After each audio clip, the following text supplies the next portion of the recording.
Well, welcome back. Welcome to our last session of this incredible conference. I feel that I will be totally honest here. It's been a while since I've been to a conference where I wanted to attend every session. And this was the case here. And of course, I was not able to attend every session because some were concurrent, although I do look forward to seeing the recordings that will be made available for everybody. But this has been such a beautiful and deep experience. And I love that we are ending with the same group that we started, and we will be sharing some of our reflections. We will be talking a little bit about what's ahead of us. So I will not do a formal introduction because hopefully you remember who these amazing people are: Gretta, Gardner, Kalei, Kanuha, and Shugrue Santos. And we'll continue our very interesting conversation. And before we get to that, I want to remind you that you can use, I guess it's the question and answer. Is that correct? The chat is disabled to put your questions, and some people have used it to put comments there, which is fine. One thing that if you want to share is if there were any aha moments for you in the conference, or some of the things that you might do differently after this conference. Hopefully there will be some of that. We might share some of that ourselves. So we'd love to hear from you, and hopefully we will be able to answer some of those questions. So I like to start by just sharing a little bit of my personal experience, and then invite our panelists to also comment. And of course, we each have our own perspective. It's interesting as an educator. I wish that every word that I say would be remembered by people, but we know that it's that it's just a very small percentage. So this is what has stuck with me.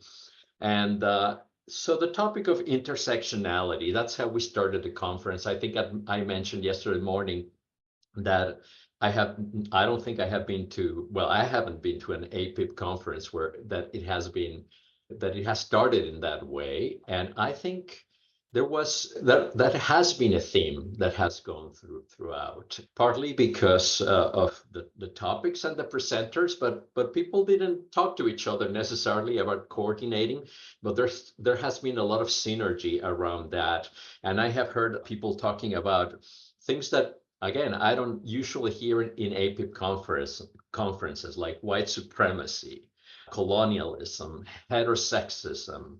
Kat, you moderated a wonderful panel about opening our eyes to how heterosexist this field can be at times. So I've heard that in various presentations. Definitely one of the topics, the importance of culture. And I think in our panel, there were some questions about that, and we can go maybe deeper into that because I feel like people are still a little intrigued about it. I did a workshop about culture, and one of the things that I was intrigued myself is that I had 3 facilitation scenarios where people had to choose. And the majority of people chose what I would have done. And I have to say that surprised me a little bit. So I hope that's a good thing. And I hope you're not just telling me what I want to hear, which is what happens sometimes. Another topic, of course, trauma-informed, which has been around for a long time, but not necessarily in this field. And I love that we are starting to move. People are starting to use words like healing. So in some way, even beyond being trauma-informed, I think Terry this morning, we're talking about her healing-centered work. A few people use even the word love and caring, right? When working with people who cause harm, we don't usually use that word. And I love both Terry and Jojo Pass, who work together, their concept of what healing center work. And many of us have by now you heard the movement from what happened to you, no, what's wrong with you, to what happened to you. And I love that next step that they took. It is what's right with you. What's right with you? That's how Jojo Pass started her workshop, like asking us to introduce ourselves and saying, what's right with you? And I don't know about other people. I had to think a little bit. So that's not something that I easily go to, right? I can go, what's wrong with you, for sure. Of course, a major topic of the conference is We Are the Work, as men stopping violence would say, the self-work. Again, Jojo Pat took it to self-mastery, but many people talked about it, including that's part of the healing center work, that it started with us, right? We cannot help others if we don't heal ourselves first. I think in our panel and beyond, the issue of multiple pathways to accountability. I know this is an APIP conference, but there were talk about the helpline, that workshop that Jack just did, which was pretty amazing, actually. But there has been talk about restorative justice, transformative justice, supervised visitation. There's different ways to come at the issue, and none of them are a silver bullet. Excuse my violent metaphor here, so many that we have. And maybe we can talk more about that, because I think some of us do think that we have to expand those pathways, and at the same time worry that all of a sudden is like, oh, restorative justice is what will solve all the problems in the field, which I don't think will. And then the expansion of the concept of accountability. Both Terry and Jack, who didn't know each other, have talked about compassionate accountability. And there's variations on the theme. And I love how Jack puts it. I heard it before.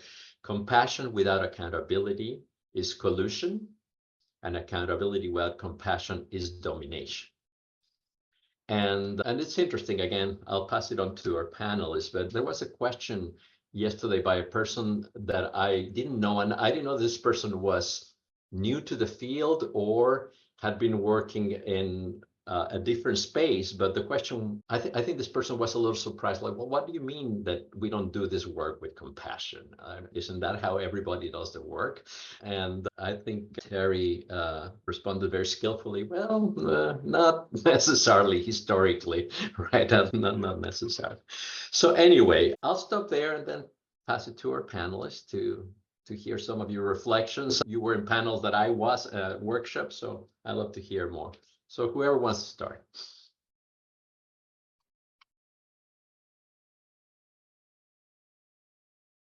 Or should I ask someone? Let's start with Kat.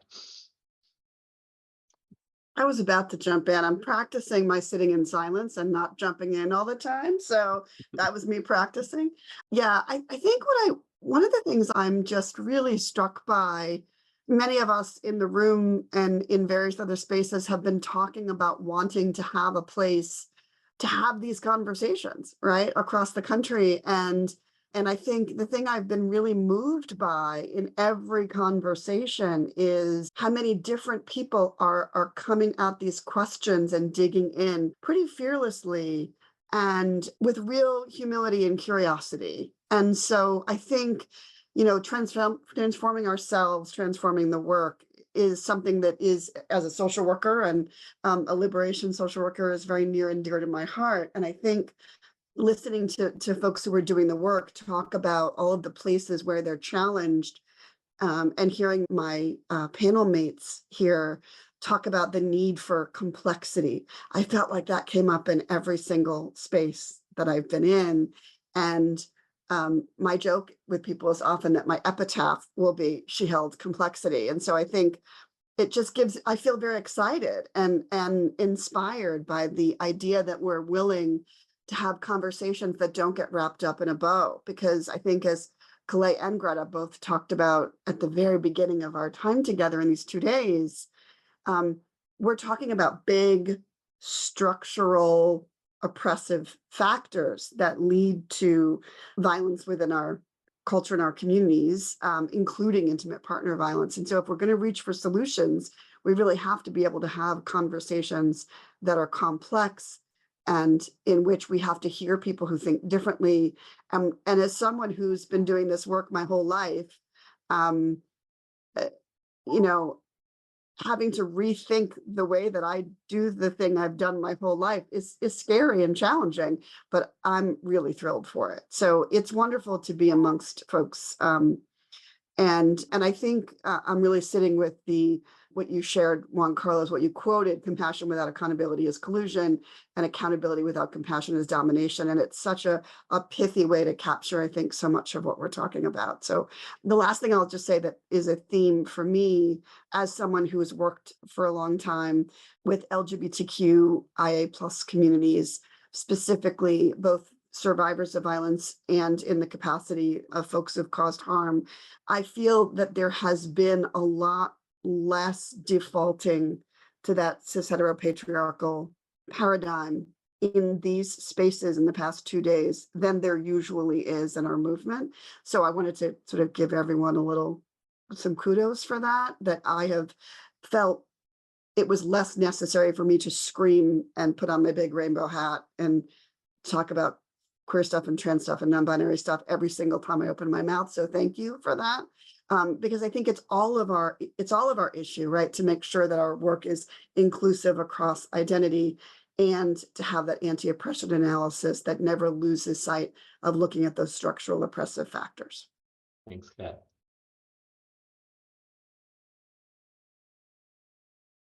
Other folks, reflections or anything you want to share? This is open space. Yeah, I think I'm struck by that quote as well. So thank you for sharing that. And I think one of the things that also has resonated for me is that you can't be compassionate if you're burnt out. You can't participate if you're burnt out. You can't participate effectively, right? And do all the things if there is no release valve. We cannot constantly work in this space where we're hearing the worst of the worst all the time and caretaking without figuring out how to, and I know it sounds trite, but without figuring out how to take care of ourselves. So that's definitely something that I would like to see a little bit more conversation around, because I think that in my experience, APIPs, and I think either Kat or Juan Carlos said this yesterday, APIPs are generally seen as like, here, you fix them. Like you're the last stop and you're going to do all the things. You're the panacea. And I think that's unfair because you have all of this pressure from within your organization, from the community and your stakeholders, right? The criminal legal stakeholders who have not maybe done their job. And I think that's a lot. And then also being left out of planning and conversations because APIPs are still very much, the outsiders, but we put so much emphasis on them. I think I'd also like to see more investment by the movement in working with APIPs around women or survivors who use violence. And really, what does that look like in 2024, right? And beyond, right? With technology and AI and deep fakes and, all of these really complex ways that we are going to be using and are using violence.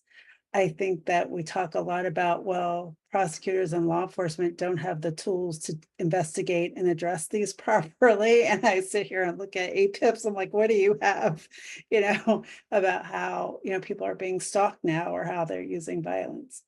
So I think for me, we talked a lot about the funding pieces yesterday, but, how are we really investing in each other and in APIPs to do the job that we hope that they can do in material and other ways, right? So the intangible and the tangibles. Yeah.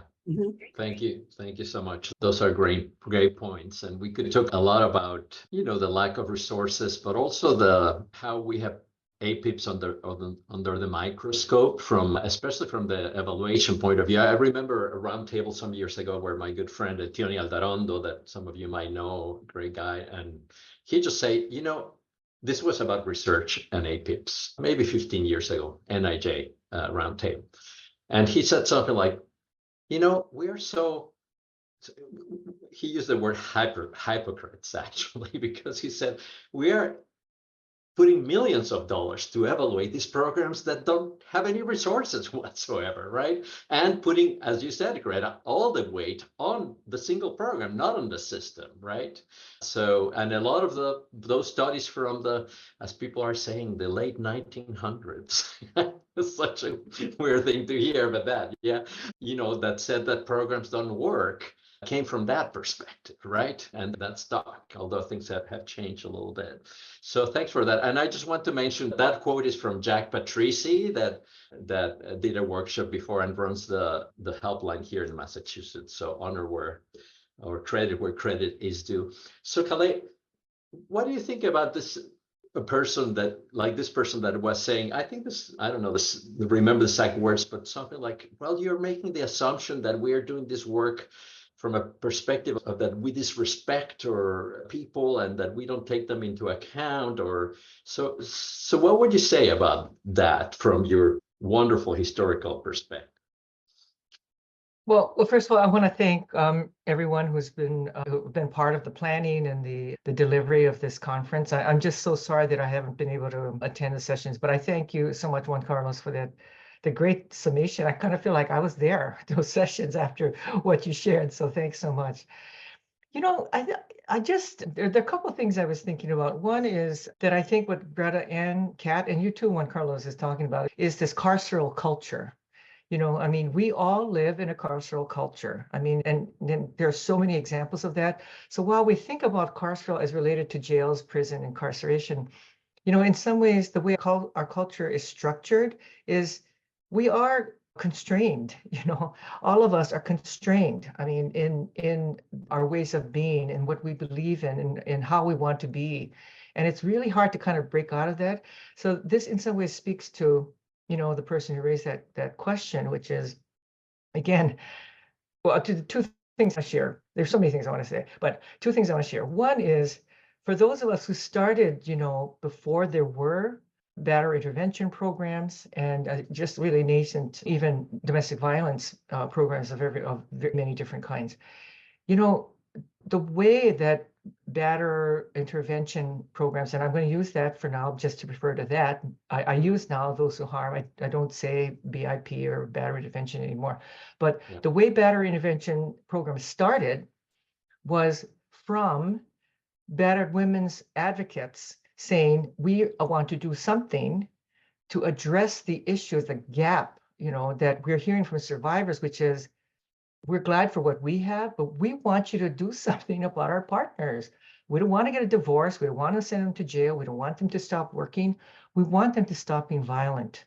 And we want somebody to help with that. And so I can't believe, how these programs started is they had to be kind of monitored by battered women's advocates.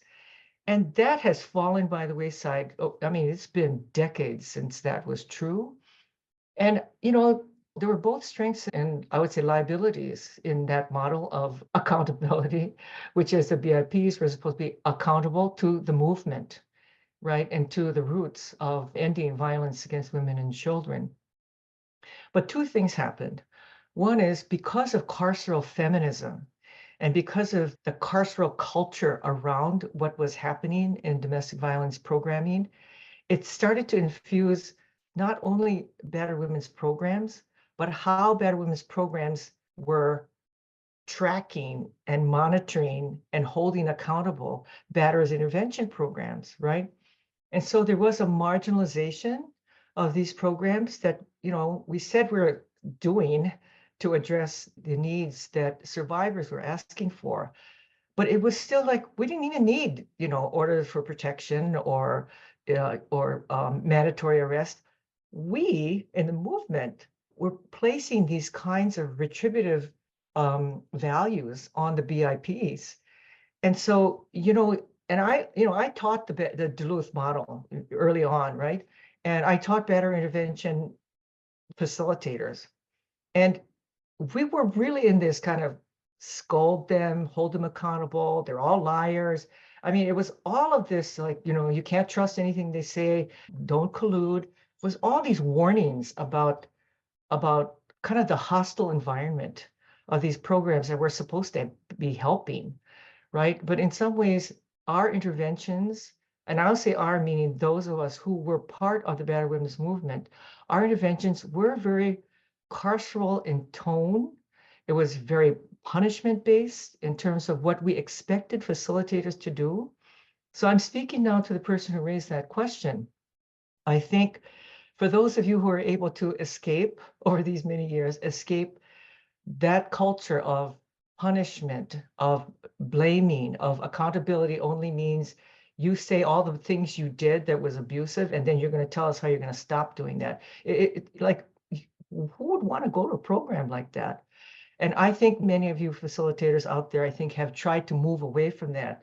But this is where, again, this culture of retribution, of punishment, of anger, of hatred, you know, has so infused our work. And so I feel like what's the strength of this conference is to remind us to be human beings, to be what we want in the world, is that we have to treat people with respect.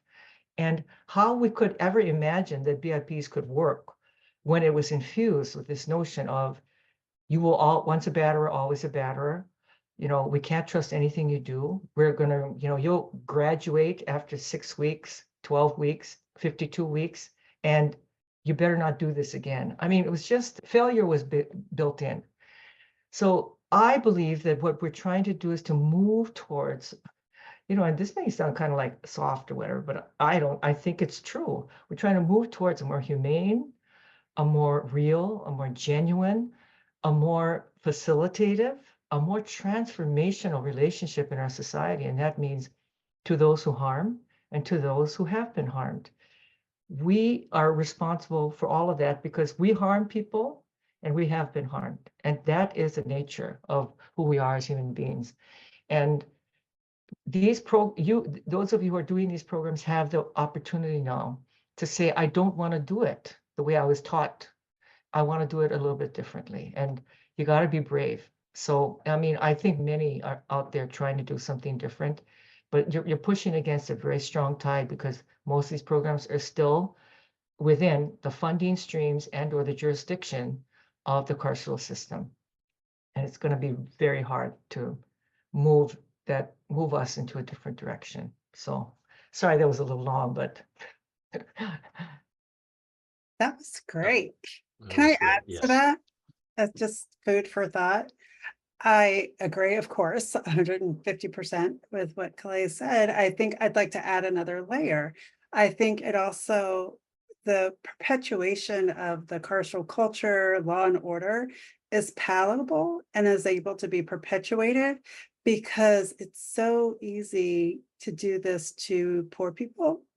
It's so easy to do this to Black and brown people and the disenfranchised. And so we don't get in our arrears about it, no pun intended, but because those are the disposable communities, right? And so there has to be an appetite, there has to be activism, there has to be a conscious push within organizations, within programs of, we need to be cognizant of who is in these programs and mandate, right? And who's coming through these systems, not voluntarily, and what's happening to the other population, right? And so that is also my charge of what I'd like to see. As you know, we know the needle is going to move very slowly on this, right? As we try to provide a little bit of equity in our world, but what are we actively doing in other communities? And I'll give an example. I was on a gun firearms panel, and a gentleman who was white was genuinely asking, like, how can I talk to my community about, the firearms and the intersections of race and class and gender and the dangers. And we were giving him all the tools, right? And like, you need to go into, like, we're not going, like, you're going to go and you're going to be the steward and you're going to be the ambassador. And he was like, no, can you come? We're like, no, And so how are we empowering each other that, for the dominant communities, dominant cultures, like, how are you responsible for the behaviors that you see in your community? There has to be a multi-pronged approach. There has to be credible messengers in all of these spaces so that we can eventually get to our collective goal. Can I jump on that? Oh my God, you all are so brilliant. I just want to say to the other white women in this space who've done this work as I have for a long time, I think we also just have to own the parts of what Kalei and Gretta spoke about that are so for which we are responsible, for which we in sort of carceral feminism in the earlier days of the movement allowed to proliferate. And that means for all of our good intentions, we have to be able to say, we didn't do that part right, and we want to do it differently. And that means we have to step up to do a different kind of work and step back and listen to the communities we're trying to serve and support. I've been in so many spaces with other white women of my age group and have had to fight for the voices of queer and trans people, for the voices of Black and brown people to even be in the mix, to be more important than what we know in the movement when we're not even talking about our own communities sometimes, right? So I say that with humility. I don't say that as I've got this figured out, be like me. I say that as I make these mistakes all the time. And it's really important for us to continue to see the harm that we and others like us have caused and how to make a difference right now, whether that's, I try to do this work in my day-to-day, and I try to do this work when I teach, and I try to work with other folks to actually shift some of these power structures that I helped to create, right? I advocated for mandatory arrest, and now I'm actively working to change it, to end it, right? And I think knowing that our understanding of these things can evolve, we can learn, we can realize we've made mistakes, and we can go in a different direction. And we've all been harmed by white supremacy and cis heteropatriarchy, and we've also internalized those messages. So when we say transforming ourselves in the work, there's a constant transformation we need to do, right? So, and again, I just want to I don't know how to say this more clearly, but I don't say this as in I'm a good white person and I have figured this out. I am saying this as we all have to figure this out together. And I have not figured it all out, but I am holding myself accountable and holding onto that responsibility, which also allows me compassion as I stumble and fall and get back up again. Well, I appreciate what you're saying, Kat, because now when I give talks, I always say, I created this carceral system, right? I mean, because I trained on the Duluth model, I had those same kind of views, and it kind of went against, how I grew up, but I was colluding with that system too. So I always say exactly the same thing, which is, I am a woman of color. I was queer all this time, and I colluded with that, with carceral feminism. And so I know how it was before, I know how it was at the beginning, and I know where we are now. So that's something about the long view. I feel like the same thing. I feel humbled by the fact that I was part of creating this, and I now am part of changing it. And I know that it's possible to change it, right? And one of the things I do want to speak to it in terms of, what you were saying, Greta, which is, that this movement, I would say, to really critiquing and really making up that word, carceral feminism, transformative justice, community accountability, really grew out of over 20 years ago. I mean, even the abolition movement, right? Abolitionism, carceral feminism, this came from many of us who are queer, trans, brown, Black, all of us who have been part of the movement, but at the margins.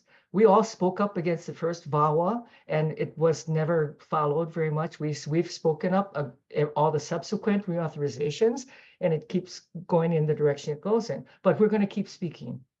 And so for those of you out there who are thinking like, how do I maintain, get the mentorship, get the support that I need?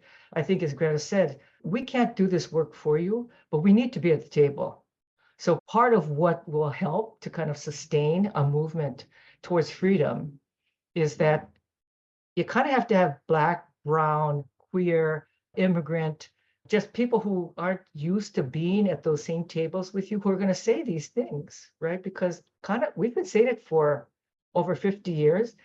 We just don't have the power that those in the mainstream, and I'll say white, cisgender, het people of the middle class, educated with many letters after their names. I mean, we just don't have the collective space for us to voice these things, but are making space and place for all of us to be in dialogue together. This is how change happens. It's not going to happen from those of us at the margins, like organizing among ourselves, or you doing it in your communities. We got to come together.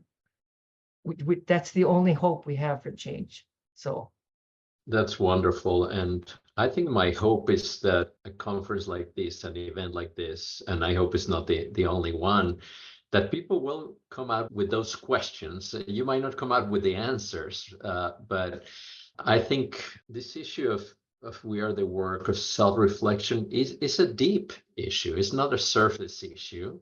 It's really questioning, and thank you, Kat, for owning your privilege. I will own mine, and I also have been part of the problem, right? And I'm male, heterosexual, cisgender, able-bodied, and so on. And I think we constantly have to be asking ourselves where are our blinders, our implicit and explicit bias, right?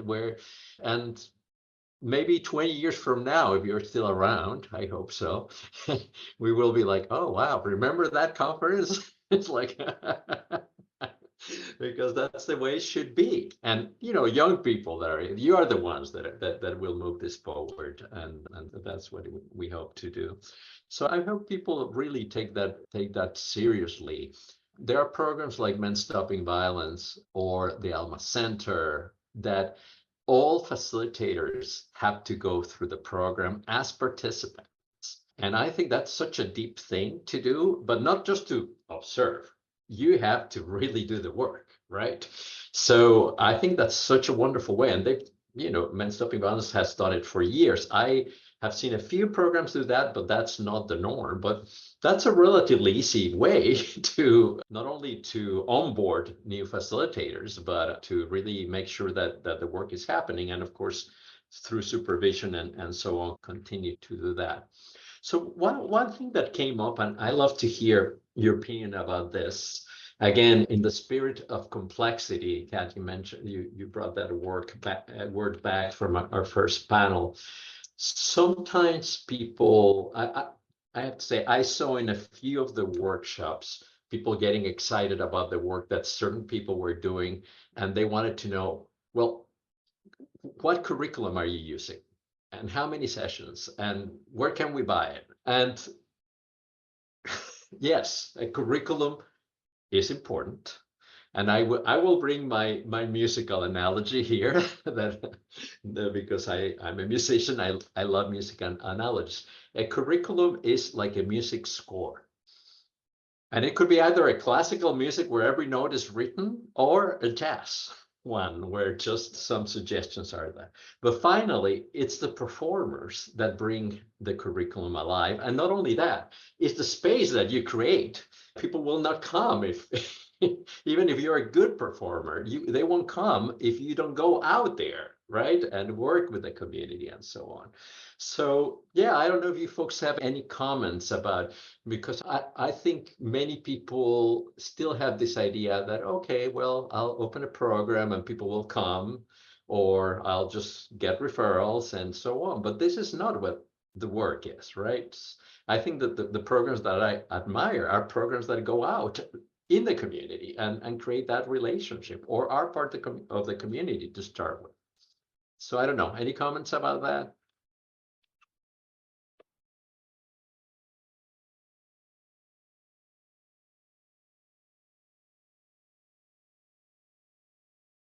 Have you had that same experience? For instance, Kalei, the program in Hawaii that you have done sounds amazing. So are people saying like, hey, how much is the curriculum? Well, you know what's really, I'm so glad for this, because I was thinking about this after our panel yesterday. Again, for those who weren't here, about 20 years ago, a group of us, both Hawaiian cultural practitioners, as well as those who've been doing domestic violence groups in a domestic violence agency for most of them had done groups for 15 to 20 years. So these are people quite experienced. But anyway, we developed this cultural approach.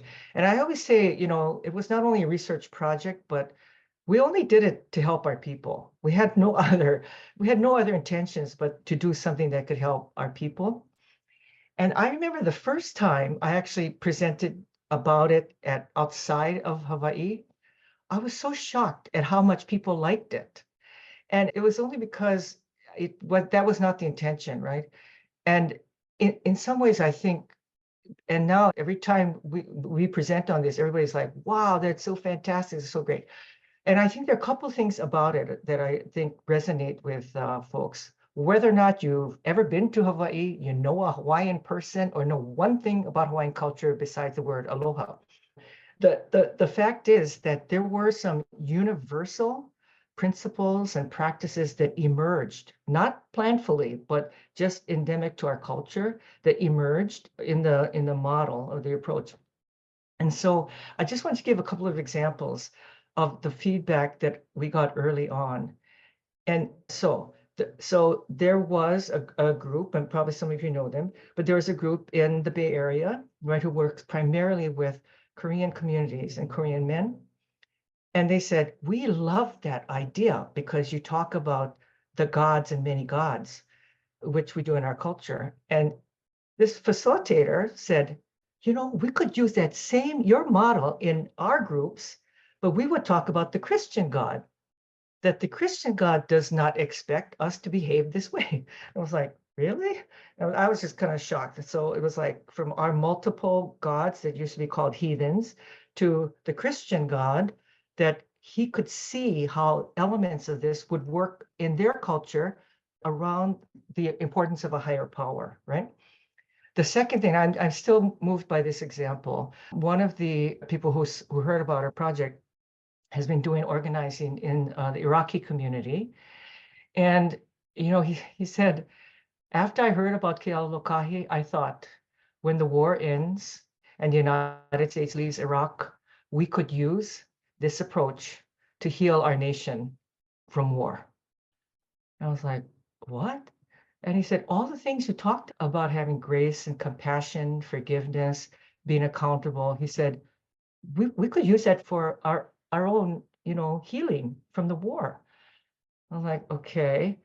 But this has happened. Every time we talk about it, in your own context, your own community, people resonate with something you can do. And I think this comes back to, I think, our overall, message that we have in this panel, which is, it's not so much having a standard curriculum or a protocol or a sheet music, right?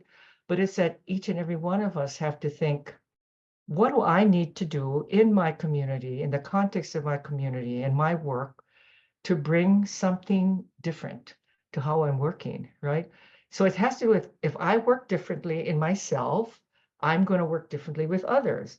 And so we keep going back to this, you know, provider, heal thyself, right? That we kind of need to get our act together. And then as we do, almost any sheet of music, almost any curriculum will be shaped in the direction that all of us want to be. So I just caution everybody, like, don't go out and buy a curriculum. Like, you can't buy ours. We have not published it for this very reason, because we don't want people to be practicing Hawaiian things in Montana, right? But we want you to practice your own things in Montana, in that cultural context. So, but it's because you understand and feel what this is about. And when you do, you'll be able to create something that's real for you. And so that's what I think about this buying a package. You rush too quickly to something else is going to help us, instead of like, we have to help ourselves. And that's something then will be a tool for us to move forward. So that's what I would say about canned curriculum, because like, I can do the Duluth curriculum in my sleep because I've trained so many people on it. I don't do it anymore. Yeah. Thank you so much, Kalei. And by the way, you know, we're not here, we're not trashing Duluth. I think it has been important. And I remember Ellen Penn saying, I only know five entities that do really Duluth, which is really about the CCR, right? Greta, you were talking about, your workshop was about this. I don't think Ellen or Michael thought it's about the curriculum. It's about the approach, exactly what you were saying, whether we agree with or not, or whether it needs to evolve. And I think Michael and Amanda McCormick are creating a new version. So it's not about just that canned thing that you buy. If I can add one more thing, one Yeah. Carlos, to that is anybody who actually ever saw Ellen or Michael facilitate their groups, it was not anything like what the curriculum looked like that they Exactly. wrote, right? Because it was who they were that they translated into the curriculum. And I always say to them, you got to redo that curriculum because it doesn't sound like how you're doing it. It's hard to translate that, right? It's again the score versus the performers. Anything from Kat and Greta about this or about anything else? How was the CCR workshop? Sorry, Kat. I was just going to say, I think that everything that they said. I think the other thing I'll just add about this, we get asked a lot. I get asked a lot. When I was at AVP, we got asked a lot to, what's the curriculum we should use for LGBTQ people, right? Like there's going to be one. And I do think that whatever you're doing, I think that, yes, all the things about doing things within your own community and recognizing how diverse communities can be and understanding that, if hopefully many of you attended our Beyond the Binaries panel yesterday, but really understanding that intimate partner violence happens across cultures, across communities, and we have to create spaces where people can bring their full selves. So if we come in with a prescriptive, this is how relationships work, and this is how this works, and this is how you act, and that sort of, Kalei, the way you described sort of the traditional approach of sort of saying you're bad and don't do it again, right?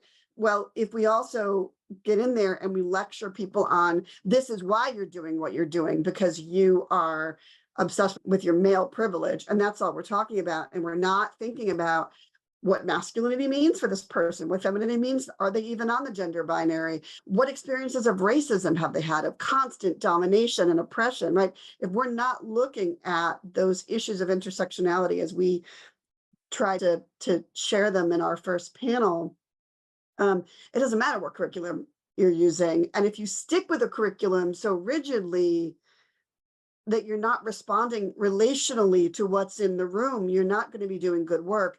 And anybody in this room who works with survivors knows that. You would never think that you had to stick with a group curriculum like it was a sacred text with survivors, because we believe survivors know what they need. Well, even people who have issues and have harmed people through power and control dynamics may also know what they need, right? Or at least deserve to be heard so that they can be challenged on some of those things, but not be deprived of their dignity or their capacity for change or their humanity or their experiences of trauma and pain. And I think it is about what Kalei spoke so beautifully to yesterday and today as well. It is about us caring about one another and being present for each other, right? And I'm sure many of you, if you haven't, please listen to Adrienne Marie Brown talk about transformative justice and talk about, we have to be able to hold for each other. I do care what happened to you. People who say, well, I don't care that I hurt somebody because nobody cared about me when I got hurt. And that our job in that moment, if we believe in transformative justice, is to say, I do care that you were hurt, and I care about the person that you hurt.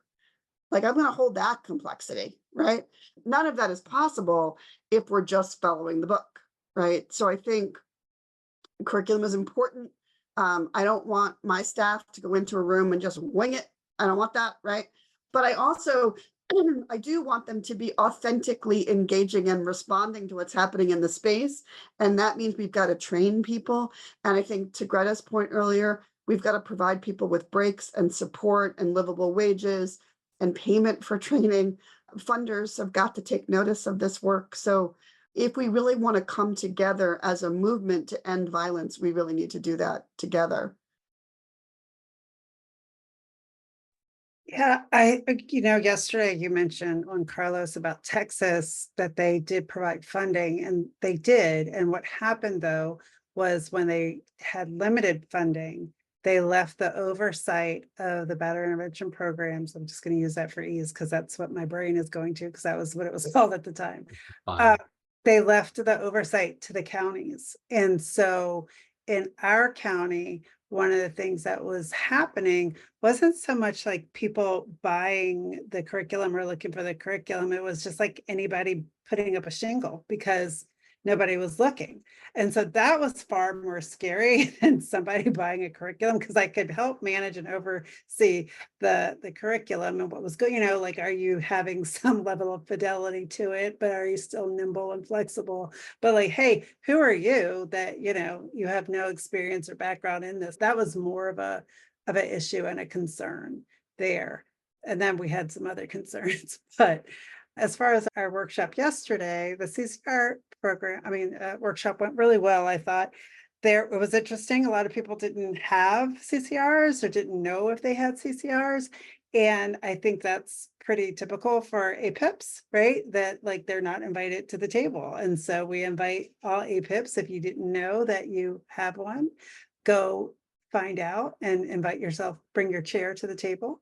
And if you don't have one, start one. Like that would be great for an APIP to be the facilitator, leader, convener of a CCR. That would be fantastic.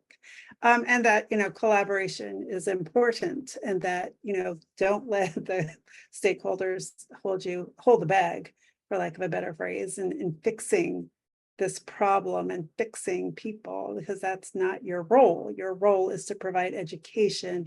Your role is to provide support. Your role is to provide connection. And so I think it went well. I think it went pretty well.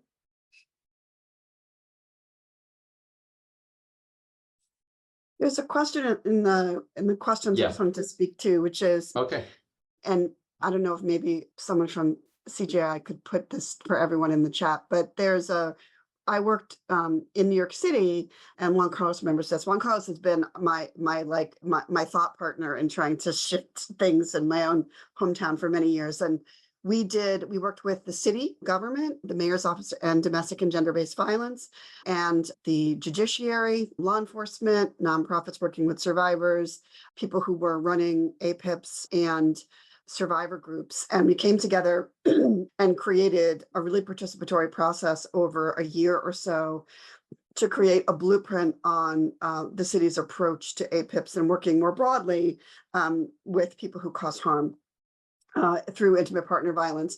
And as part of that, CJI published something called Seeding Generations. And it was a report that actually brought together the voices of people who had caused harm and the voices of people who had experienced harm through intimate partner violence, specifically about what they needed and what they wanted from programming and resources. And Purvi Shah, who's the author of that report, shout out to Purvi, interviewed, they had an IRB, and they interviewed both people who had caused harm in intimate relationships and people who had received harm, and were very intentional about including LGBTQI plus voices from folks of color, immigrants. And that is a wonderful collection. It's a report that folks can read.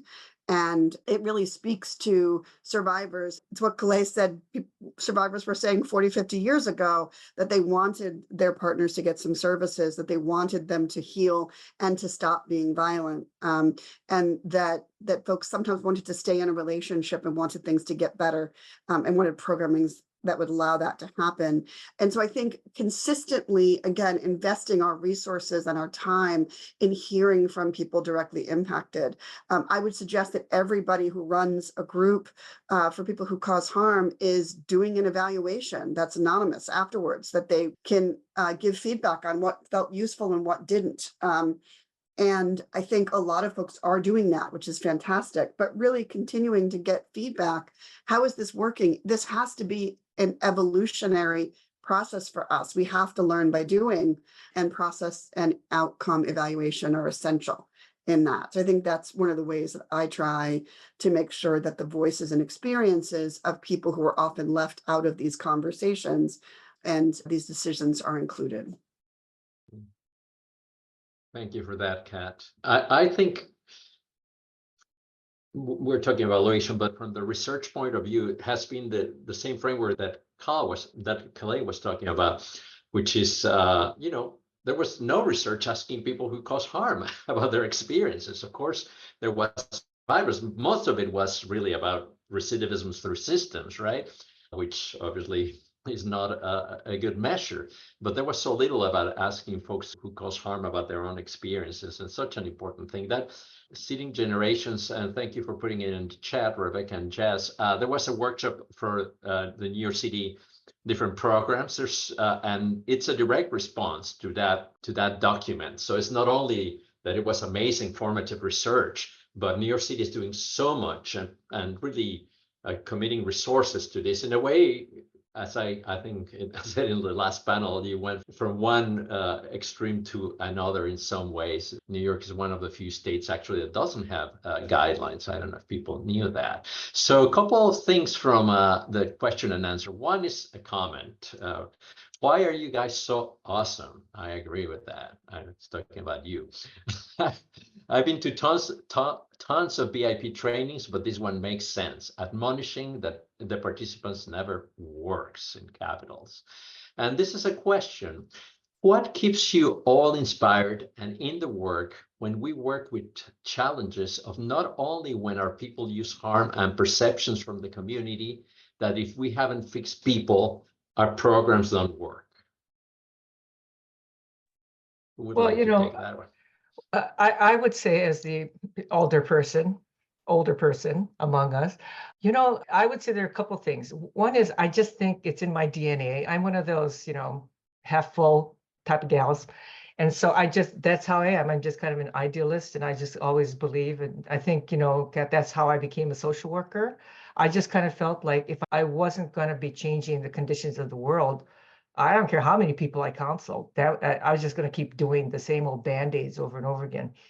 So I think I just have it in my DNA to be committed to social change at a macro level. But the other thing I know that has sustained me is my wonderful co-conspirators in the movement.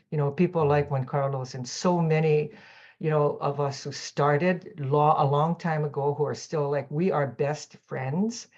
We see each other 4 or 5 times a year, even though we live all over the country, because we came up together. We came up together in this movement. We were in our 20s and now we're in our 60s and 70s. And, it's those friendships that I made in the movement that has really sustained me. It's those friendships, those collegial communities that I've been attached to. I think the second thing is always looking for, that's at holding, Kat, holding kind of, holding firm to, like, we got to have some standards, it has some values, and there's always something else on the other side. So I'm always looking for something else. I'm looking for innovative, creative ways of being myself and doing this work. So I'm always kind of attracted to people, who are doing different stuff. And so I think always keeping alive and keeping your heart, mind on the horizon and looking like what's ahead, what could be there that I haven't figured out yet. So it's hope, it's companionship, it's fun. Got a lot of fun with all my friends. We tell kind of bad jokes. Like if people knew some of the things that some of you kind of, these are very famous people in the movement. If you heard some of the things we say, it's like, wow, I can't believe they said that. I mean, we tell such naughty things about the movement, about our longtime friends in the movement. And so, we just have fun. So I would say you got to have fun.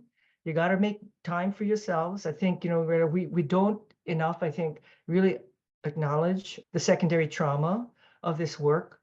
But the way I heal from the secondary trauma is I really hear in the traumatic stories and the I would say horrible stories that I hear. I always feel like under that is tremendous resilience, is tremendous healing, is tremendous potential, is so much hope.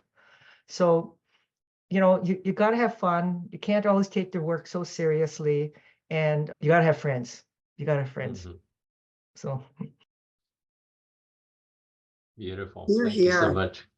Yes. I would just add, I would say all of that I'm also so close to that age, so close. I would say I would add, because I also feel that way, like my people in this movement especially. And I'll just say, I remember I was having a really hard time in the movement and trying to have some of these conversations and feeling sort of like a voice alone in the wilderness. And I just called Juan Carlos and I was like, Juan Carlos, can you just talk to me for 15 minutes?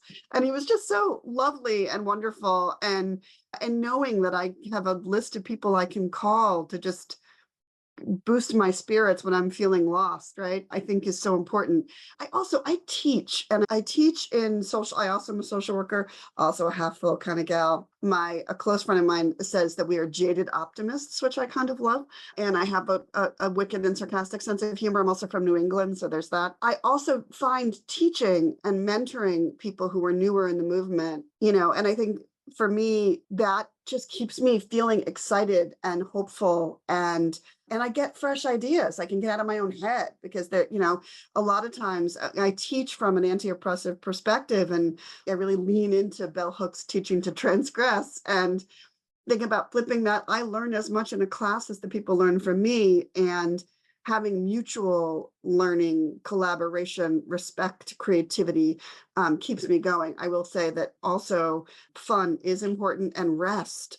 Rest is resistance is not a joke. This work is incredibly hard. And if I don't rest and spend time with people I care about and doing things I want to do, and not always just doing the work, and knowing what my own needs are, knowing what my mental and spiritual and physical health needs, and really doing that without shame, which is really hard sometimes, I think really keeps me going. So, and honestly, being in spaces like this, it just really fills my spirit. So thank you all so much. Yay to all of that. And I cannot overstate the friendships, the collegiality, the support system. Like we're like our own microculture in a way, brought into the work by Barbara Hart as just a baby and just was introduced to the world. And that really was helpful because I have several aunties and uncles who have continued to take my calls and pave the way. So I cannot overstate that. I have tried to leave the movement several times and it keeps bringing me back. I say that with all honesty and sincerity. I have had to reinvent myself, or people have reinvented me for me because they saw that they wanted me to do something in particular. And so I say that to say, know your gifts and talents and know what you just can't do.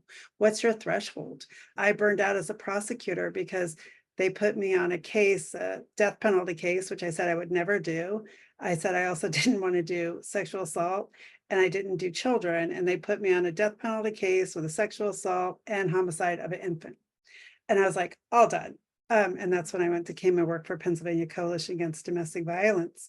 The other thing I will say is that what keeps me going is I rebuke this evidence-based standard requirement on us that we have to count the beans. People are not beans. And if I have a program and someone walked through the door, it worked. And that's all that there is to it. Please don't ask me to count whether or not they went back to their partner, or whether they signed up for 5 jobs, or they made it through 52 classes, but then they went to California and abused somebody else, and therefore my program doesn't work.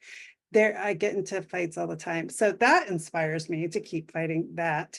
But I will tell you on a personal note, my children, I have boys, which is just comical because all my whole life, my whole career has been towards girls, helping girls and women.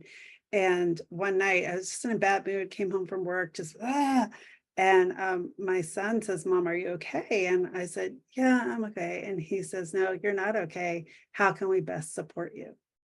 Tears welled in my face, right? Of like, I must be doing something kind of okay. And so, because the professional becomes the personal, there is no division. If you think that there is, then this is where you identify your talents and gifts and go someplace else. But yeah, those are all the things that inspire me.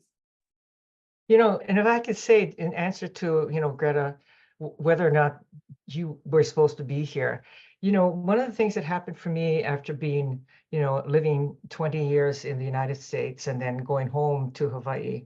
And this is where I had this big aha moment of realizing how I had put my own cultural identity aside for feminism, for white feminism. And it was in coming home that I kind of became more of my full self, where I could really embrace, what it meant to be a Hawaiian, growing up in Hawaiian culture with my grandmother who spoke Hawaiian. And so this is how I see my world now. And I think this has also given me renewed energy. What I believe now is that our ancestors have put us where we're supposed to be. And it's actually not our choice.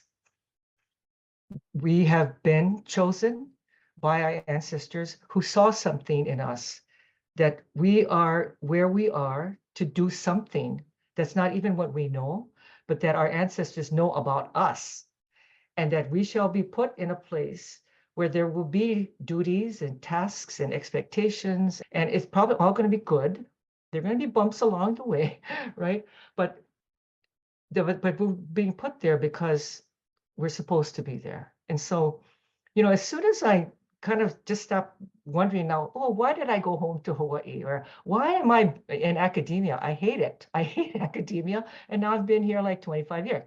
So, and I know now, first of all, not to question. It doesn't matter. I don't even ask myself that anymore. I can still hate academia, but I don't know. I don't ask why I'm here, right? So, number one, where are we supposed to be? Because we've been chosen. There's a Hawaiian word called koho, and koho means choice. And the whole idea of choice is you don't have any. I mean, around these kind of deep things, you really don't, right? And so as soon as I gave up trying to analyze, like, should I leave this job? Why am I doing this job? I hate the job, whatever it is, right? Something would come forward, some other thing, some other opportunity. I'd meet somebody who would kind of, rejuvenate me, right? And so it is, as you said, Greta, and what our ancestors have put in front of us is something to make the world better for the generations ahead. And that's where even more so, you can't think what it is that you're doing. You have to believe you're being guided to do something, not for yourself or even this generation, but for some generation that we won't even know, and they probably won't know us either, right?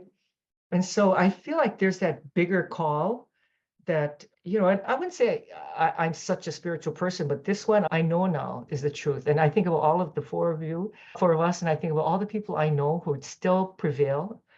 It's because I know that they were called to this work. Because I'll just say to everybody out there, this is not work for everyone.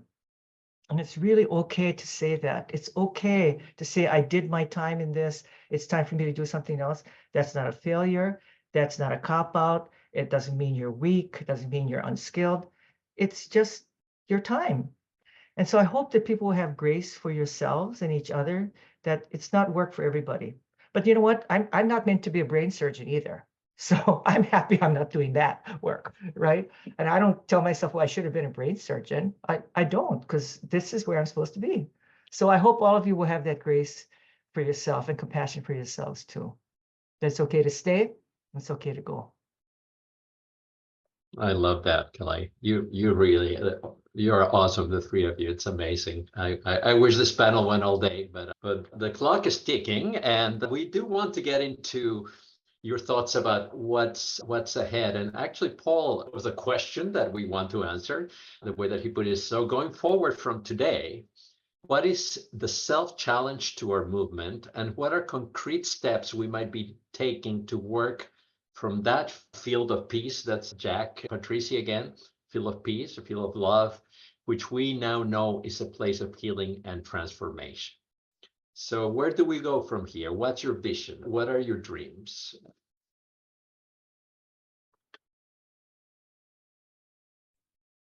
My dream is that we change our core philosophical approach from like violence against women, gender-based violence, like all these words, I don't know what they mean, but like a human rights perspective, right? Like, will you treat people with dignity, kindness, and integrity?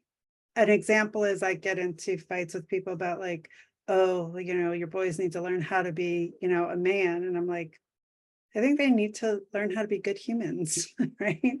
And so I think that, to a lot of Kat's teachings, like if we break down the binary, right, and just look at really, we just want to live in a civil society that is empathetic, that is kind, that is, certainly not going to be without conflict, but a human rights perspective. And I think that if we change our compass just a smidge, like we might actually get there.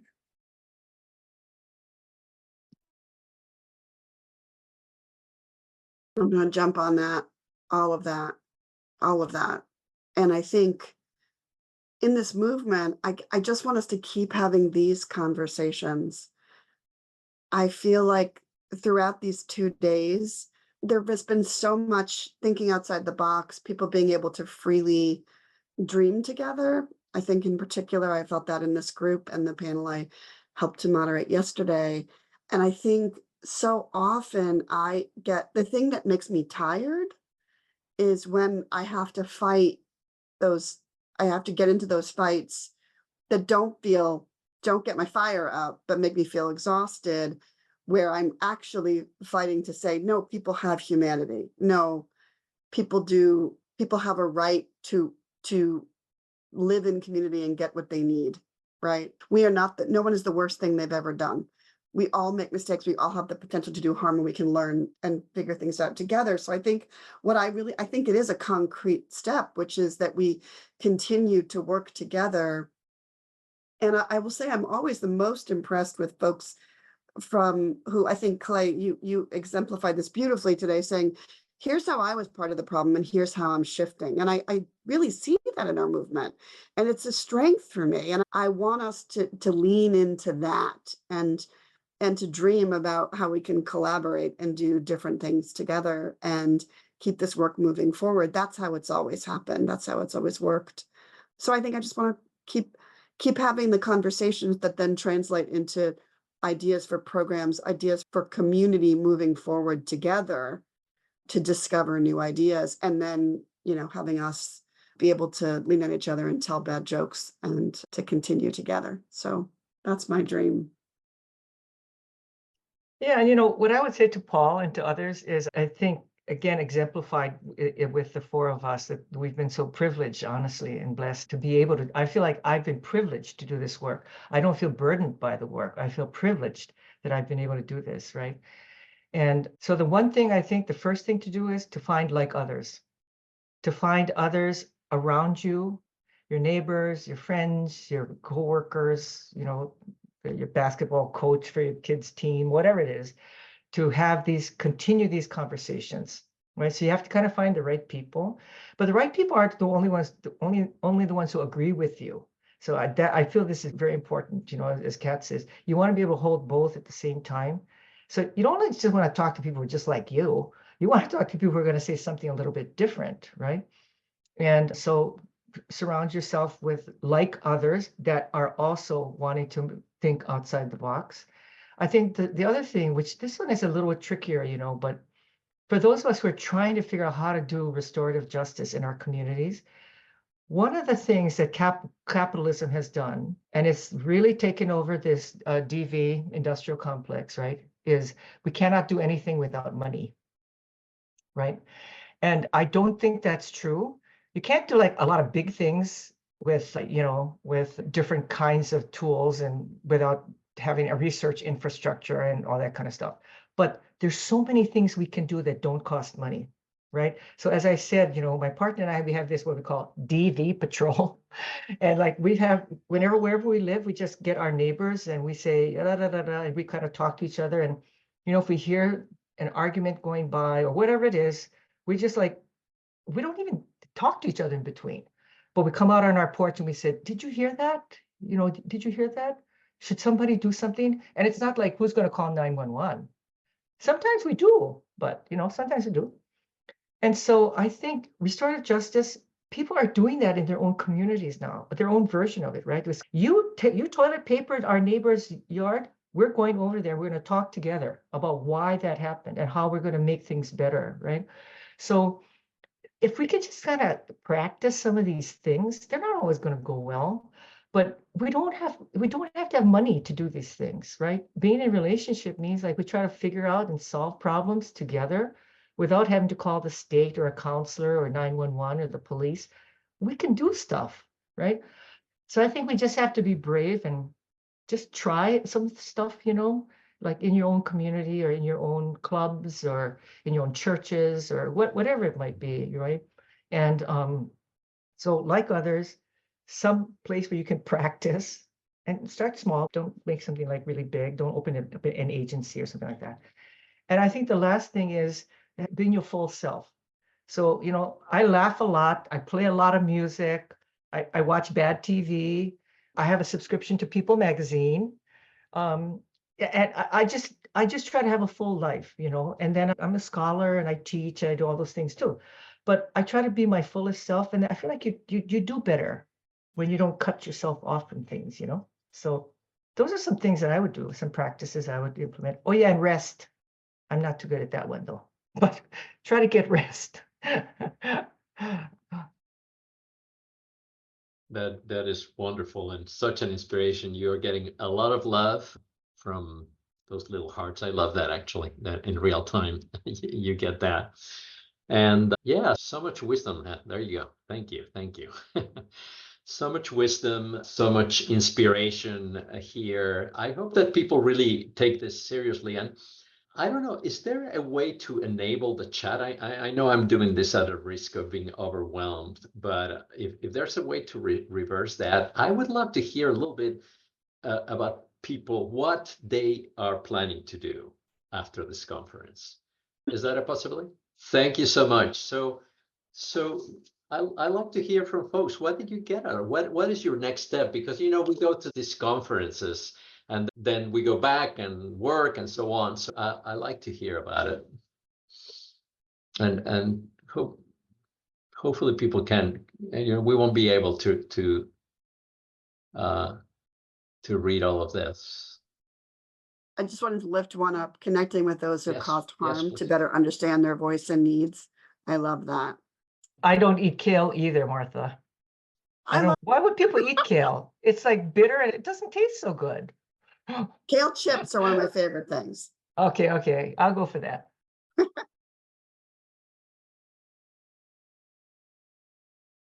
Connecting with those who have caused harm to better understand their voice and needs. Don't forget about survivors, though, right? Sometimes we go from one side to the other. Reevaluate my perspective to ensure I'm honoring the human creature. Revamp our program for youth who have caused sexual. And thank you for that, Margaret, because this is something that didn't come up in the conversation, but something that I think is so needed is the work with young people who have caused harm. There is prevention work. I mean, we ourselves do Coaching Boys into Men. There's other programs, but that's such an important thing.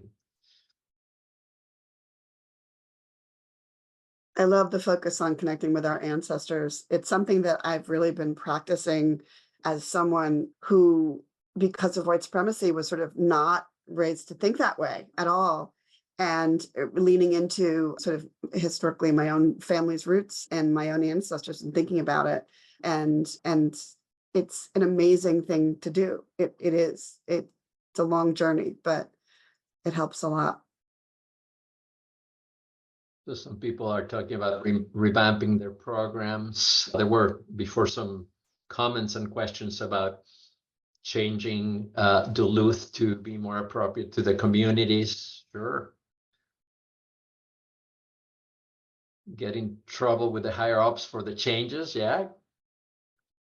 You can blame us for that. Ask one of the speakers to present to my board. Okay. Continue treating participants with respect and dignity. Yeah, I continue to be open to diversity to help others. Yeah, invite people at the table, like Gretta said, not just assume that you're doing it. Reflecting on what I learned, congratulate my supervisor for developing an updated program. Also, as someone who works with youth in prevention education, thinking about how our program can continue to hold space and help youth feel safe enough to be honest and vulnerable about their relationships. Okay. I feel validated in how I view my work, and I want to continue taking away the shame so that those who harm can look at themselves and see what they do, and find healthier ways to be in the world. Yeah, beautiful. I think the other thing that has helped me, especially in my work with those who harm, is to be self-revealing, right? Yes. And so I talk about when I've made mistakes, when I've harmed other people, and how I've resolved it poorly or better, right? And so, because part of what we want to do is to kind of reduce that chasm and that separation between us and them, Yes. right? So I would say anybody who facilitates and or works with anybody, right? This is not about you're going to change talking about their issues to your issues, right? But by showing your humanity, you invite them to be human for themselves and for you too. And so I always feel like, when you talk like that and are human and you say the things that are hard for you and have been hard for you, it allows others the space to do that as well. It's a modeling that is very powerful. And, I'll just remember one time that I was doing this, one of the abuser groups. And one of the young men, he was very young, was just having a rough time. Let's put it this way.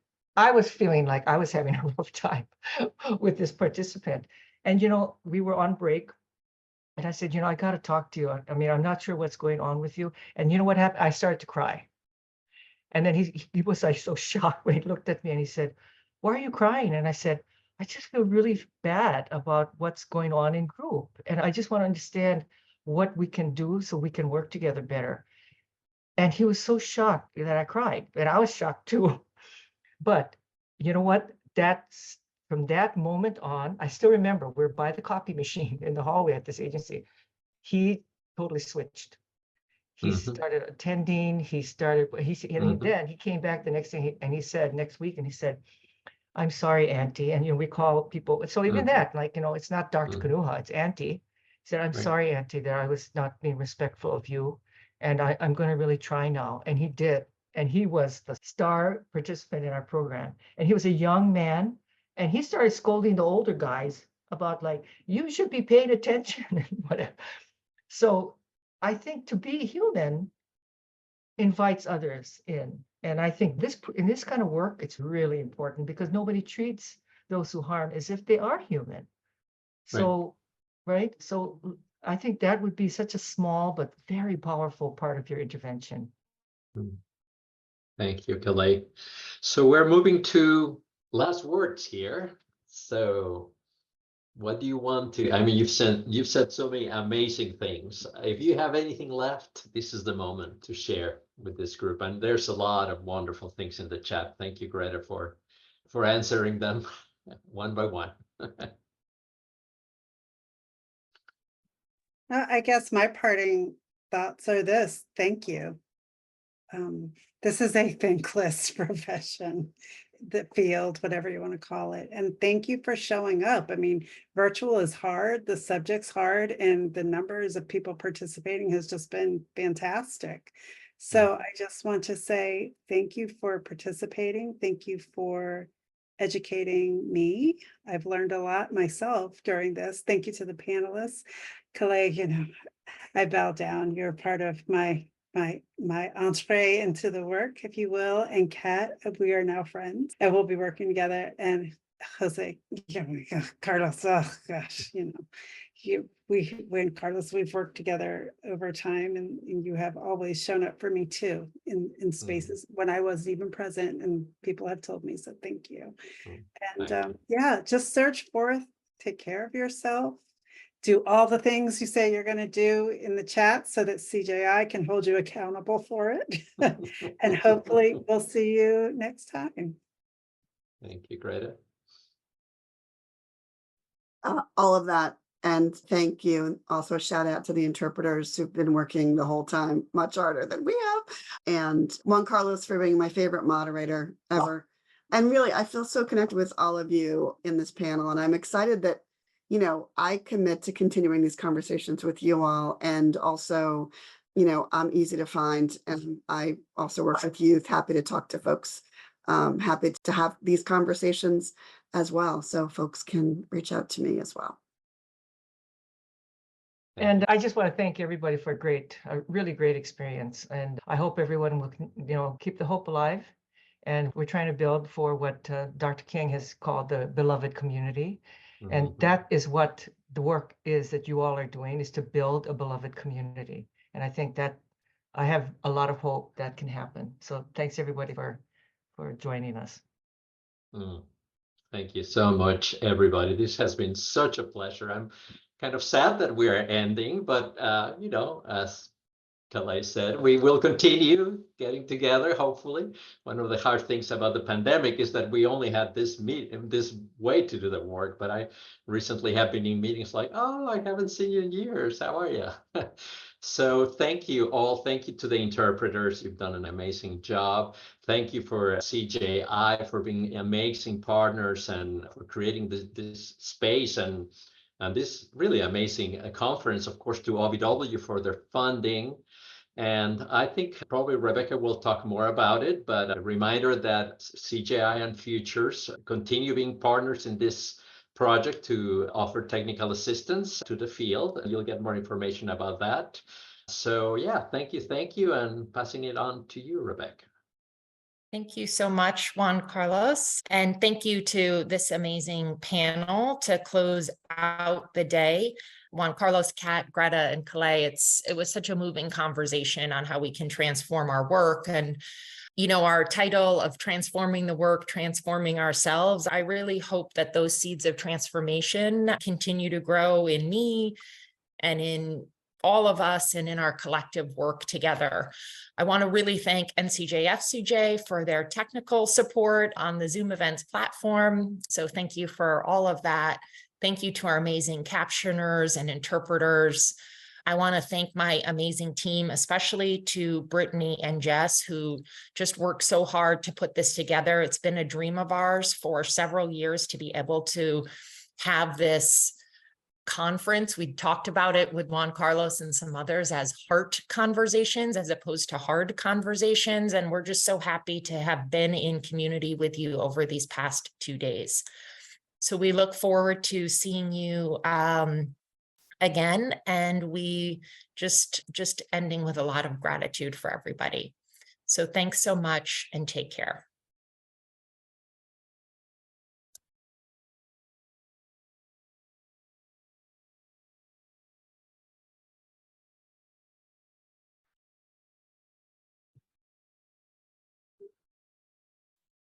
I was born by the river